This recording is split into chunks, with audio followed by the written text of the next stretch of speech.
Dun, dun, dun, dun, dun, dun. Hello. As the title suggests, this is a key takeaways from the Shannon Sharpe and John Cena interview. There were some things that he said that made me thought more about life, and there were moments of epiphanies. And I just want to have this discussion, have this dialogue, and just talk about it, right? If this is more so if you wanted to hear about like fun facts, this is not that. Again, this is like moments of epiphany, moments in the interview that he said something very thoughtful, provoking, conversation provoking, and this video is essentially that. So, without further ado, I have a list of 4 key takeaways from the Shannon Sharpe and John Cena interview, and let's get right into it. The first thing that stood out to me is when he said, "My job is the way to do things I love." John Cena, he talked about, I believe, don't quote me on it, I believe he was talking about working at a hotel for a minute. He was doing a job, but he on the weekends he would wrestle, and it came a time when they said like, "Hey, we want you to promote you, but you will have to give up that wrestling shit that you do on the weekend." He's like, "You know what? Forget this job. I'm gonna go and I'm gonna do the wrestling because this is the thing that holds me down." And that's something I really appreciated because like there's been times in my life, not I won't talk anything about my current job because like I'm currently working there. I love my current job. I really do. But jobs in the past, it was very rough when I was working at the jail and private investigator, and there were some things that just got me through the moment that I look forward to, and it could have been so simple as just a movie or especially horror. I gravitated towards horror. Horror is like very crucial to me. It's something that has gotten me through those moments. But the takeaway of this is like, yeah, like sometimes jobs just work as a function to just fund our hobbies. And I don't think that's such a bad thing because I'd rather be able to work to get back to do the things I love than to just be working and be miserable and sad, right? Especially if you live alone, whether you're single male like myself or you have a different identity or whatever. It's easy to get into the routine of work, come home, watch TV, and then that's the end. But there's more to life to that. There's more exploration to be done, right? And I'm trying to take advantage of that. So I'm going to see more film festivals. I have a wrestling show that I'm going to in October. I'm also planning to get locks. But that's neither here nor there. But yeah, sometimes the job just helps just to fund the activities and the things that you really want to do.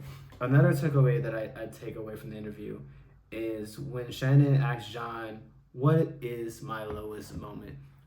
Oh man, it's so hard to maybe it's not hard for some people, but I think it's like so hard for me to remember like my lowest moment because I feel like life currently has been shitty. It's been so messed up. It's like I've been doing so well, and to other people, it's like, "Man, you're doing so fine. I don't know how to keep a positive attitude despite everything that's going on." Shit, I don't know how to keep a positive attitude.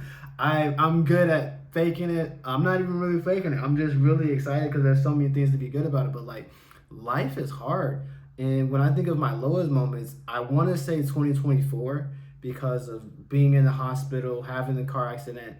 But 221 was a rough year of just like the level of uncertainty because at least now I have the stability of a job knowing that I have reliable income.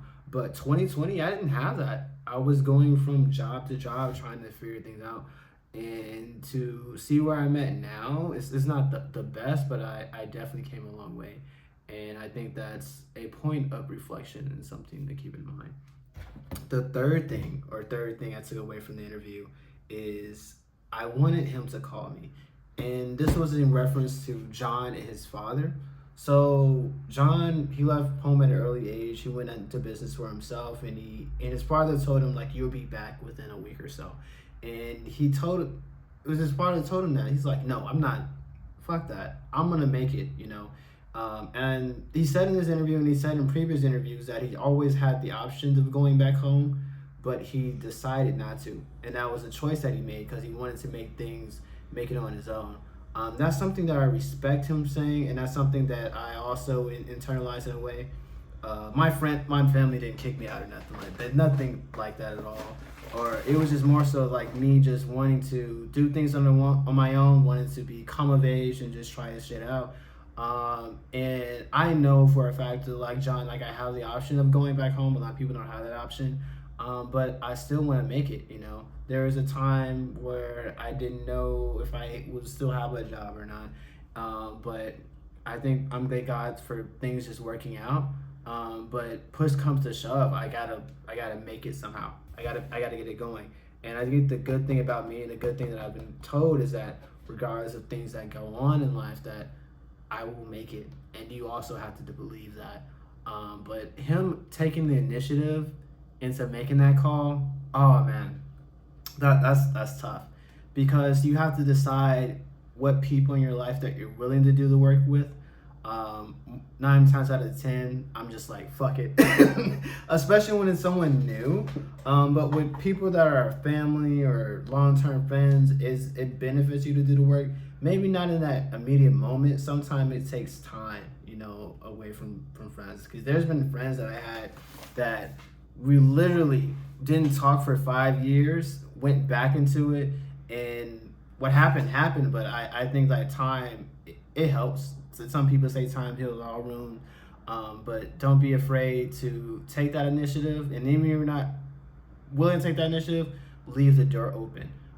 Because I'm some people call it sassy nowadays, but I'm very quick to block a motherfucker. Like if things don't work out, I will block you. But I don't necessarily need to block people always, you know. Granted, if I'm in a relationship, exes and whatnot, you're getting blocked. I'm sorry, you're just getting blocked, right? But with friendships and stuff like that, it can be more open-ended, rather than immediately blocking them and whatnot, to give room for communication. But I also have to consider, like, hey, is this person is immediate threat to me, to my harm, a harm to myself, whether it's mentally, physically, or whatnot. But yeah, just giving them the benefit of doubt when there is time to do so, and when there is time to keep the door open. That's something that I took away from a brother that told that recently to me, and it's something I take to heart. Right. And the fourth takeaway that I took away from the John interview is get in the car. And he drove 800 miles. He said one day he just woke up one day and he's like, you know what?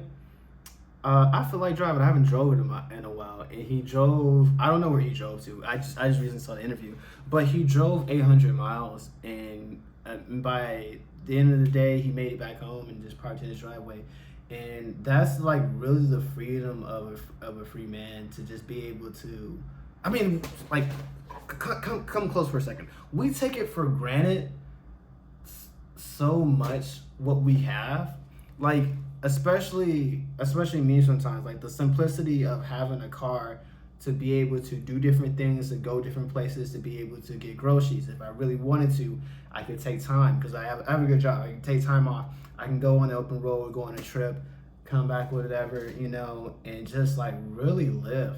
We sometimes put ourselves in boxes, and it's strange. It took this interview for me to realize that I put myself in a box a lot of the times when you don't necessarily need to.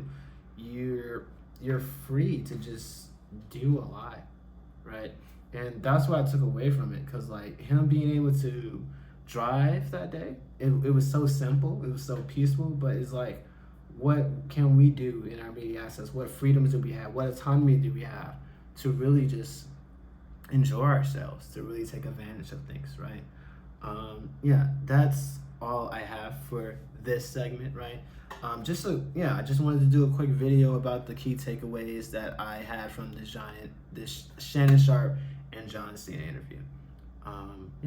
But have a nice day.